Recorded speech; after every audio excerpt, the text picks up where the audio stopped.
quando você foi fazer o TEDx, como é que foi pra você? Porque ali tem uma postura de seriedade. Como é que foi apresentar? Eu lembro, eu fiz 2, né? Eu fiz um de Maringá e fiz um em Campo Grande, se eu não me engano. E aí eles me chamaram e tudo mais. Eles falaram assim, ó, tem que mandar texto, né? Tem que passar por várias revisões e tudo mais.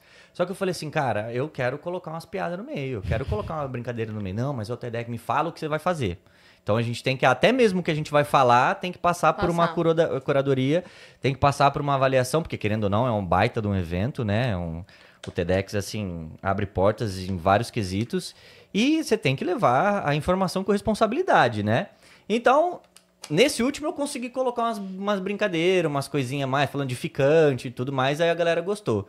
Mas no que eu fiz de Maringá, como eu falei da minha mãe, aí eu não consegui colocar muita coisa, assim, porque era muito mais pesado, né? Tanto que no TEDx de Maringá, a galera, tipo, chorou.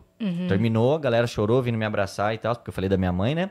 Então, eu tenho muita dificuldade dessa questão de não conseguir brincar. Eu acho que tudo muito sério me deixa meio, tipo...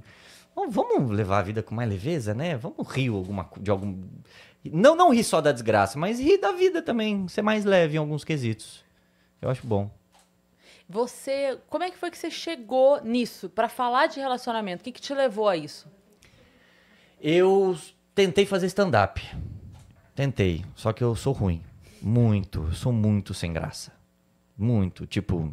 eu não consigo. Será, não consigo. cara? Muito. Eu acho que você precisava de uma consultora. Especialista. Talvez. Não, tanto que a Cris foi no meu show lá em Sorocaba, aí o Thiago olhou pra mim e falou assim, a Cris tava vendo um monte de piada que tava pra colocar. Eu falei, caramba, eu não penso em nenhuma direito.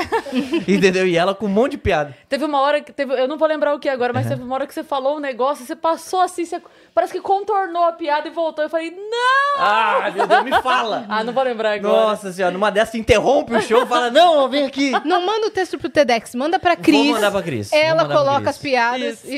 E aí eu sempre... A minha vontade era trabalhar com comédia. Eu sempre gostei muito da comédia. Sempre gostei muito de stand-up, né? Só que eu sou do interior, né? Sou de São José do Rio Preto. Lá não tem cena de stand-up. E aí eu tentei desbravar pelo interior ali. É mais complicado, é mais difícil. Só que, em contrapartida, eu comecei a tentar entender mais como que funcionava alguns quesitos da vida, né? Mas assim, de uma maneira muito sutil. Em 2019, eu mudei para São Paulo. Eu vim para cá para tentar a cena do stand-up. Fiz com alguns comediantes, tá? Eu abri show, fiz open mic e tudo mais. Só que em setembro de 2019, minha mãe faleceu. Foi dia 26 de setembro de 2019. E nisso, na questão do falecimento da minha mãe era a base da minha família. Então, tipo, a gente perdeu a base. E aí eu falei, bom, eu tenho 2 irmãos mais novos, eu tenho um padrasto que não tem muita maturidade emocional para lidar com isso, voltei para Rio Preto. Fiquei morando no sofá, lá na casa dele, né? 2 anos alguma coisa. E aí, com os seus irmãos? Com os meus irmãos. Ficou na pandemia lá, então. Fiquei tudo lá, passei tudo lá, né? E aí, 6 meses depois, minha mãe faleceu em setembro, 6 meses depois, em março, né? Entrou pandemia. E quando minha mãe faleceu, eu não consegui lidar muito bem de uma maneira interna com o falecimento dela. Então eu enterrei minha mãe e fui pro bar beber. Eu enterrei minha mãe e fui pro bar beber porque era a única forma que eu conseguia lidar com aquilo naquele momento. E durante os meses que antecederam a pandemia, eu saía para beber todo santo dia praticamente. Minha vida era o bar, minha vida era o boteco. Beleza.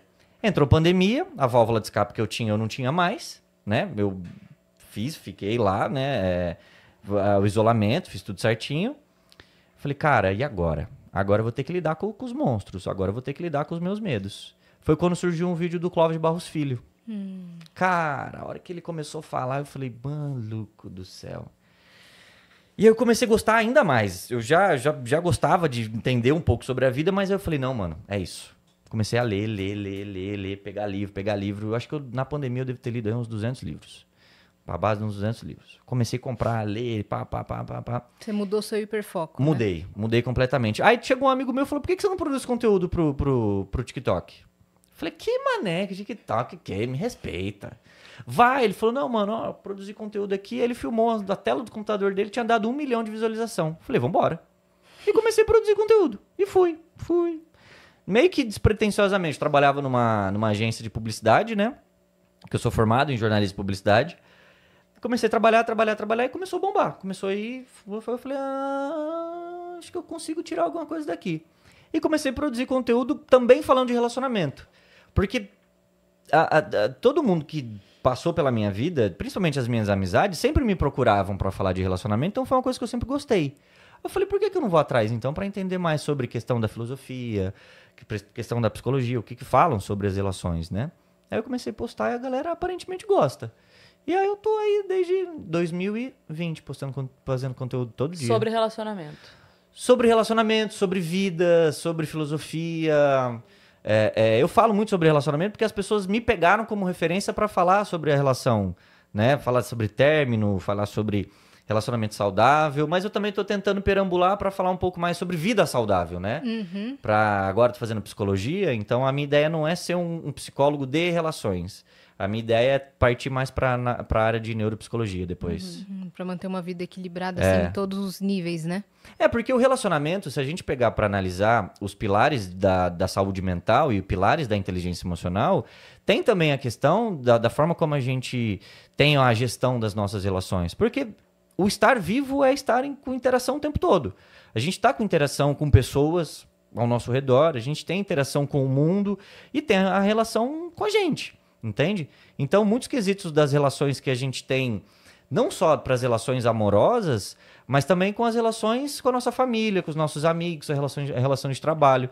Então, as pessoas subestimam demais o poder de um relacionamento. Mas não estou falando de um relacionamento amoroso, estou falando de uma relação como um todo. Tanto que o livro que eu estava falando para vocês ali, Uma Boa Vida, fala exatamente sobre isso. O estudo, o mais longo feito até hoje, durou quase 80 anos, feito pela Harvard, com mais de, quase 1.000 pessoas, chegou num denominador comum que a felicidade e a boa vida prediz bons relacionamentos. Relações de qualidade. Mas, como eu falo, não só relacionamento amoroso. Família, trabalho, amizade, rede de apoio, entende? Então, o ser humano por si só, ele já é social, né? Nós somos biopsicossociais. A evolução humana, ela se deu por conta da cooperação. Então, as pessoas, elas fazem parte da nossa vida. Mas aí, então, a gente tem que não se isolar para não se relacionar, mas aprender a se relacionar de uma maneira saudável, maneira que realmente traga potência. Aí eu falei, vamos começar a entender mais sobre isso. Muito bom. E você aplica isso na sua vida? Ou você Tento. Só sabe a teoria e na prática... Casa de ferreiro. Tento, porque muitas coisas, quando a gente fala da teoria, a teoria é fácil. Ela é mais... quando a gente não está inserido dentro da situação, é muito mais fácil porque a gente não tem um fator emocional. Quando a gente tem um fator emocional, é muito mais difícil tomar uma decisão, porque envolve muitos outros aspectos.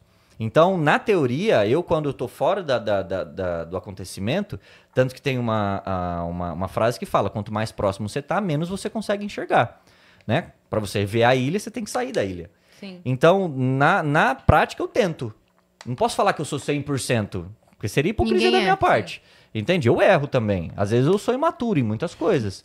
Porque tem toda a questão do emocional, às vezes impulsivo demais, às vezes fala alguma coisa que não deveria, deixa a emoção tomar conta. Tem um destempero, né? Tem, acontece, entende? Mas eu acho que hoje, pegando referência daquilo que eu já fui, hoje eu consigo ter uma noção melhor e atitudes que são melhores, assim.